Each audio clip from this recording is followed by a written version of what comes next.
रोशनपुर नाम के गांव में चंदा और शांति नाम की जिठानी और देवरानी रहती थी। चंदा का पति बहुत पैसे वाला था। उनके पास किसी भी चीज की कोई कमी नहीं थी और उसके विपरीत शांति का पति बहुत ही गरीब और नशेड़ी था। शांति चंदा के घर में काम करके अपना घर चलाती थी। भाभी, घर पर खाने के लिए कुछ भी नहीं है। अगर आप थोड़ा खाना दे पाए तो बहुत मेहरबानी होगी। मुझे जो भी पैसे मिलते हैं वो तो आपके देवर नशे में उड़ा देते हैं।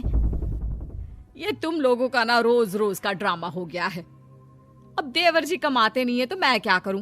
तुम्हारा पति तो तुम्हारी सारी कमाई दारू में उड़ा देता है। रहने दो भूखा उसे। अरे ऐसे मत बोलिए भाभी, आप तो जानती ही हैं कि वो मन के कितने साफ हैं, पर इस बेरोजगारी के कारण उन्हें दारू पीने की लत लग गई है।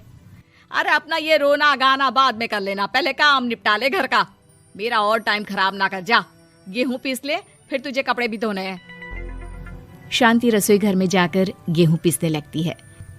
पीसते पीसते कुछ गेहूं वहां कपड़ों में गिर जाते हैं, जिसे देखकर उसके दिमाग में एक आइडिया आता है। क्यों ना ऐसे ही थोड़े गेहूं मैं अपने पल्लू में बांधकर घर ले जाऊं, फिर एक बर्तन में जमा कर लूंगी और उसे पीसकर रोटी बना लूंगी। कुछ दिन तो ऐसे ही चलता रहा, मगर फिर एक दिन चंदा ने शांति को ऐसा करते हुए देख लिया। अरे पहले तो मुझे लगा तुम लोग बस गरीब हो, पर तुम लोग तो चोर भी हो। चोरनी कहीं की। मुझे तो लगता था तू गेहूं पिसती है, पर तू तो अपने पल्लू में गेहूं छुपाकर ले जाती है। निकल मेरे घर से। मुझे माफ कर दो भाभी, हमारे पास खाने के लिए एक दाना तक नहीं था, इसलिए मुझे ये सब करना पड़ा।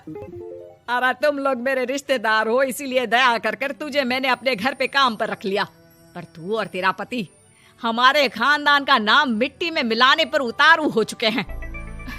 आपको मुझे जितनी गालियां देनी है दीजिए, मारना है तो मार भी लीजिए भाभी, पर मुझे काम से मत निकालिए। परिवार की बात है, वरना कोई और ऐसा काम करता ना तो धक्के मार कर कब से घर का बाहर निकाल दिया होता। रोते रोते शांति अपने घर चली जाती है, जहाँ उसका नशेड़ी पति कहता है, अरे कहाँ रह गई थी कामचोर? इतनी देर क्यों कर दी? आज पैसे लाई कि आज भी खाली हाथ वापस आ गई है? अपने हाथ दिखा। जरूर पैसे छुपा लिए ताकि मैं दारू ना पी पाऊं। नहीं जी, मैं आपसे क्यों छुपाऊंगी, और अभी आप दारू पीने की बात कर रहे हैं, उसी कारण तो आज हम लोगों की ये हालत हो गई है। किसी काम की नहीं है तू, बिना मार खाए समझेगी नहीं।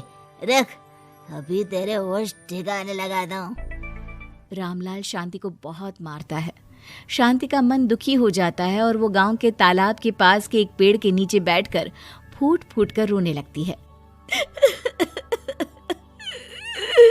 मैंने कभी किसी का बुरा नहीं किया, फिर भी भगवान मेरे साथ ऐसा क्यों कर रहा है?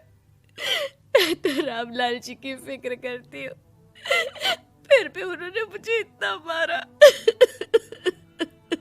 तभी उसे एक आवाज सुनाई देती है, रोने की कोई जरूरत नहीं है बेटी, चिंता क्यों करती हो?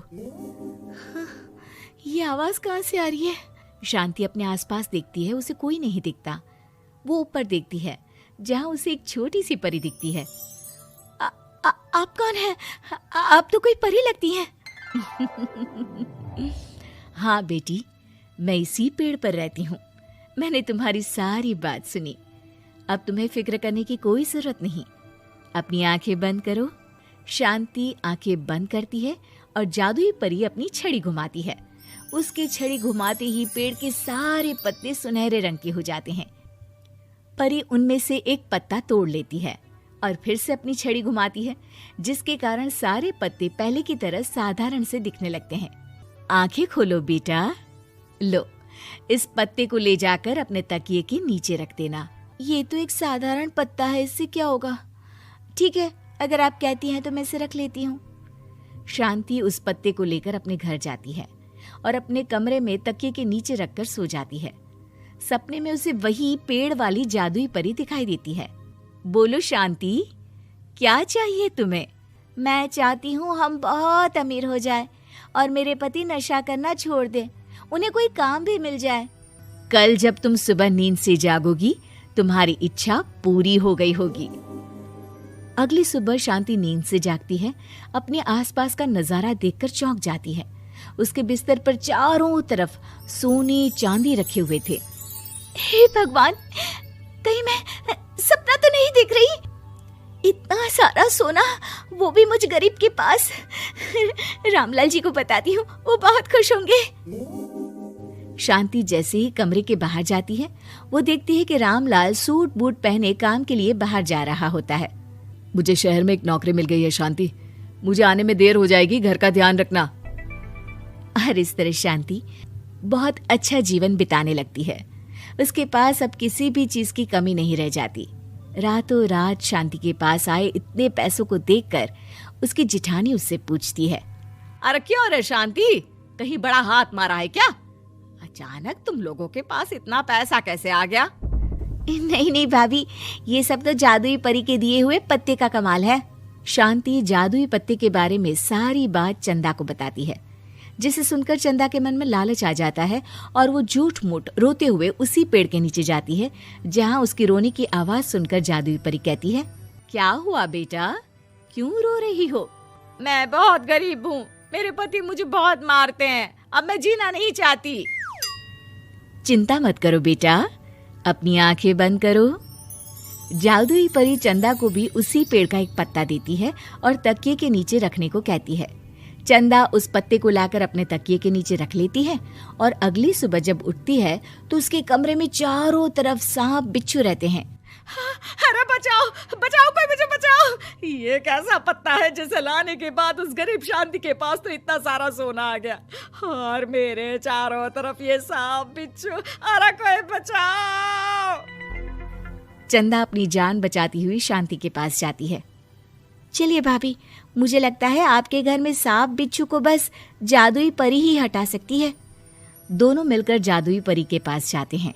ये सब तुम्हारे बुरे इरादों का नतीजा है चंदा। तुम झूठ मूठ बस पैसे के लालच के कारण यहाँ आकर रो रही थी, इसीलिए तुम्हें जादुई पत्ते ने उसकी सजा दी। अरे मुझे माफ कर दीजिए जादुई परी, मेरे मन में लालच आ गया था। अरे शांति, तुम भी मुझे माफ कर दो, मैंने तुम्हारे साथ बहुत गलत किया है, फिर भी तुम मेरी मदद के लिए आई। चंदा को अपनी गलती का एहसास हो जाता है, इसलिए जादुई परी उसके घर से सारे सांप बिच्छू को गायब कर देती है। चंदा और शांति आपस में मिलजुल कर रहने लगती हैं।